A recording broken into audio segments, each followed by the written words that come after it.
The Attorney General previously said Mueller had not exonerated Trump on the question of whether the president had committed the crime of obstruction of justice by trying to impede the Russia inquiry.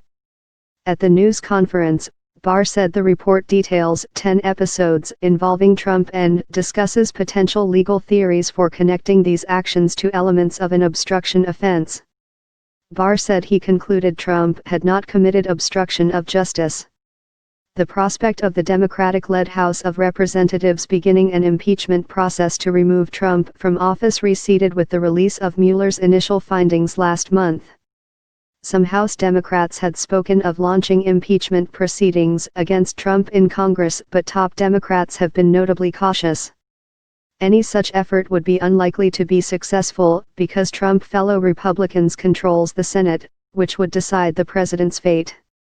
The report's disclosure, with portions expected to be blacked out by Barr to protect some sensitive information, is certain to launch a new political fight in Congress and on the 2020 presidential campaign trail as Trump seeks re-election in a deeply divided country.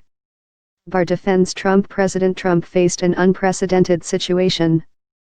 As he entered into office and sought to perform his responsibilities as president, federal agents and prosecutors were scrutinizing his conduct before and after taking office and the conduct of some of his associates, Barr said. At the same time, there was relentless speculation in the news media about the president's personal culpability. Yet, as he said from the beginning, there was in fact no collusion, added Barr. Moments after Barr concluded his news conference, Trump posted an image of himself on Twitter surrounded by fog with the words, "No collusion. No obstruction." For the haters and the radical left Democrats, game over. Barr said Trump's personal lawyers were given the opportunity to read a final version of the redacted report before it was publicly released, a revelation certain to infuriate congressional Democrats.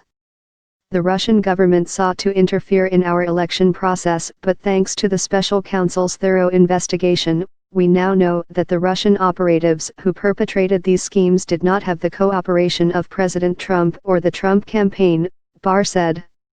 The report promises to provide new details about some of the biggest questions in the investigation, including the extent and nature of his campaign's interactions with Russia and actions Trump may have taken to hinder the inquiry, including his 2017 firing of FBI Director James Comey.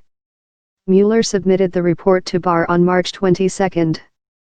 2 days later, Barr told lawmakers the inquiry did not establish that Trump's 2016 campaign team engaged in a criminal conspiracy with Russia and that Mueller had not reached a formal conclusion on obstruction of justice.